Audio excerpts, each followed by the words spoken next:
Good morning, I'm Brianna Perez with our monthly Heart Health segment in collaboration with the American Heart Association. As part of this segment, I am joined by Joaquin Rodriguez, Transportation Planning Administrator for the City of El Paso Capital Improvement Department.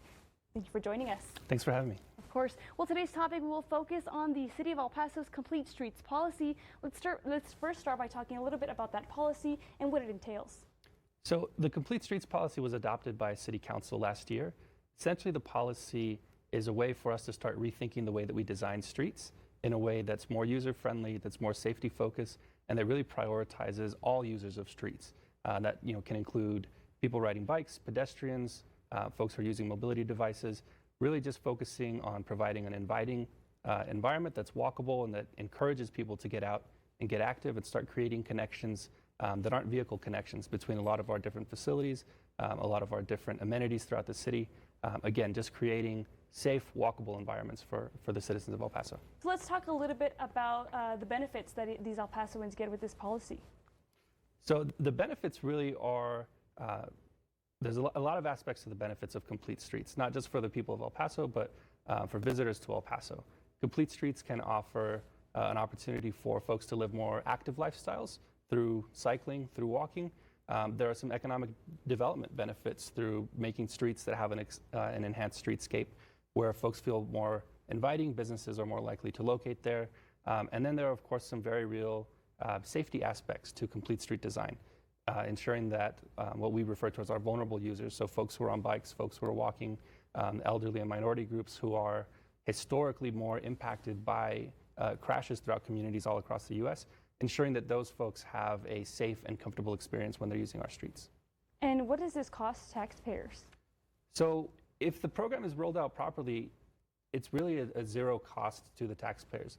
The money that the city is currently investing in streets will continue to be invested at the same level, but we're just rethinking that design to include other elements that don't necessarily increase cost, but they result in better outcomes for all users rather than just prioritizing on vehicles.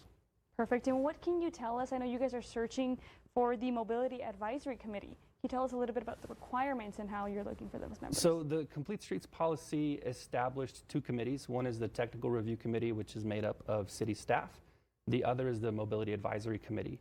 And this one is really focused on getting a broad cross-section of perspectives from the public to really hold us accountable as staff for implementing the Complete Streets policy, but also to provide a different viewpoint on our design standards, on our design practices, on the way that we go through our day-to-day work. Ideally, we'll have folks from all different walks of life. So maybe folks who are designing streets from the private sector, engineers, contractors who are building the streets. But we really want to focus on people who are using the streets. We hope to get some students involved. Some of our younger users are really important to the process. And then folks who are involved on the health side. Again, there are huge health benefits to having walkable streets. So there's a number of folks from the staff side who are focused from our health department and the active living portions of city staff. There's also a number of folks from the Complete Streets Committee who helped us put together the Complete Streets policy. So those folks are going to be vital as well.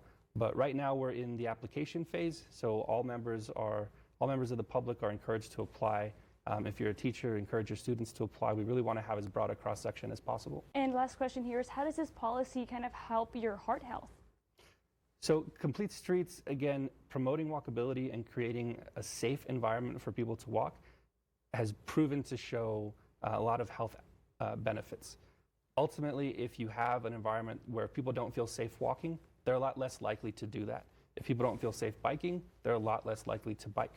So ultimately, having streets that people feel safe and comfortable on will encourage them to use those amenities like our sidewalks, like our bike paths, our walking trails. Having those amenities easily accessible and comfortable for folks is going to create healthier outcomes in their life the more that they're able to walk and get to those, get to the parks and different rec facilities that we have on offer. Awesome. Thank you so much for joining us today. And thank you for joining us for this Heart Health segment. We'll be right back.